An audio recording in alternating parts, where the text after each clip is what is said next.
اور جو ببول کی شاخیں تھے، بابو نے ذکر کیا، میں تو عرب کی سرزمین کو دیکھ کے آیا ہوں، وہاں ببول کے کانٹے، ببول کے درخت ہیں، تو گئے آپ نے ببول کی ایک ٹہنی کو توڑا، شاخ کو توڑا، اس کو دو ٹکڑا کیا، دو ٹکڑا کرنے کے بعد آئے، جو نئی قبر جو دیکھا تو ایک ٹکڑا اس قبر پر گاڑ دیا اور دوسرا ٹکڑا اس قبر پر گاڑ دیا، دونوں قبر پر گاڑ دیا۔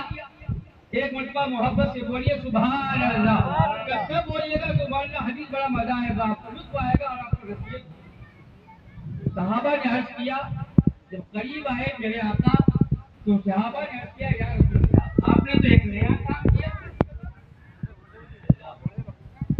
میرے آقا نے فرمایا کون سا نیا کام کیا؟ آپ نے کبھی ایسا نہیں کیا تھا کہ قبر پر لکڑی ڈالے تھے؟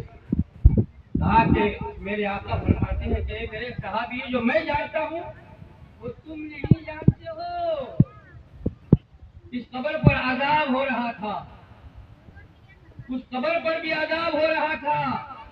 اب قبر کے اوپر آپ نے کتنی مٹیاں ڈالی ہیں، بہت ساری مٹی ڈالی ہیں، اور میرے آقا صحابہ سے فرماتے ہیں کہ اس قبر پر عذاب ہو رہا تھا۔ تو صحابہ نے عرض کیا، یا رسول اللہ مٹی کے اتنے سومن مٹی کے نیچے مردے پر عذاب ہو رہا تھا تو آپ نے دیکھ لیا، تو آپ کو یہ بھی معلوم ہوگا کہ عذاب کیوں ہو رہا ہے۔ اللہ میرے آقا نے فرمایا ہمیں یہ بھی معلوم ہے کہ عذاب کیوں ہو رہا ہے۔ اے نوجوانوں، اپنے آپ کو سدھارنے کی کوشش کرو۔ قرآن کریم میں آیا ہے کہ فَإِلَّمْ تَجِدْ مَاءً فَتَيَمَّمُوا صَعِيدًا طَيِّبًا، اگر آپ کو پانی میسر نہیں ہو رہا ہے تو اس کا مقام مٹی ہے، پانی نقصان پہنچا رہا ہے تو مٹی سے آپ تیمم کیجئے مگر نماز پڑھیے۔ اسی لیے پاکی حاصل کرنے کے لیے پانی کے بعد مٹی ہی ہے۔ تو میرے آقا نے فرمایا کہ اس قبر پر عذاب ہے، تو میرے آقا نے فرمایا کہ یہ پیشاب کی چھینک سے نہیں بچتا تھا۔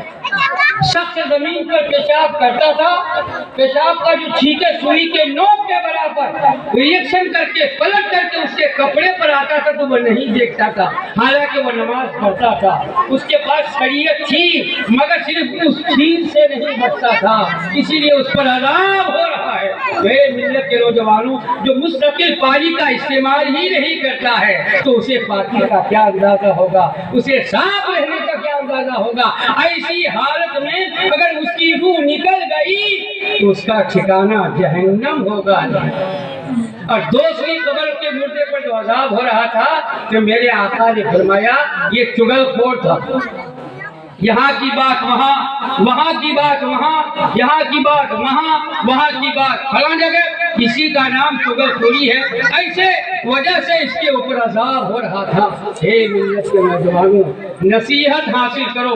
ہم آج بسا اوقات دیکھتے رہتے تھے، مچان پر بیٹھ کر کے ہماری مرزا ہم دوسری جگہ کی بات کیوں بولیں گے؟ مچان پر بیٹھ کر کے گفتگو ہو رہی ہے، اس کی شکایت، مولانا واصل کی شکایت، مولانا اکمل کی شکایت، اس کی شکایت ہو رہی ہے۔ پہلے اپنے سینے کو جھانک کر کے دیکھو، سجاد مرزا پوری تم کہاں پاؤ گے؟ سجاد مرزا پوری کا سینہ تم کہاں پاؤ گے؟ یہ سینہ تو نور محبوب کا مدینہ بنا ہوا ہے، یہ سینہ تم پاؤ گے کہاں؟ اس لیے اس سینے کی دھڑکنوں کے نورانیت سے اپنے اندر نور پیدا کرو تو تمہارا مقدر بیدار ہو جائے گا۔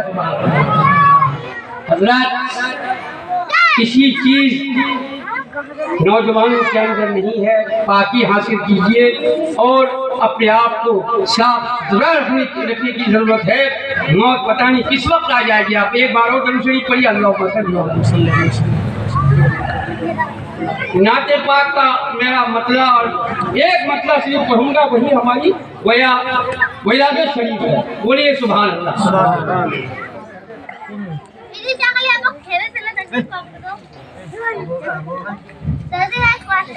ساری کو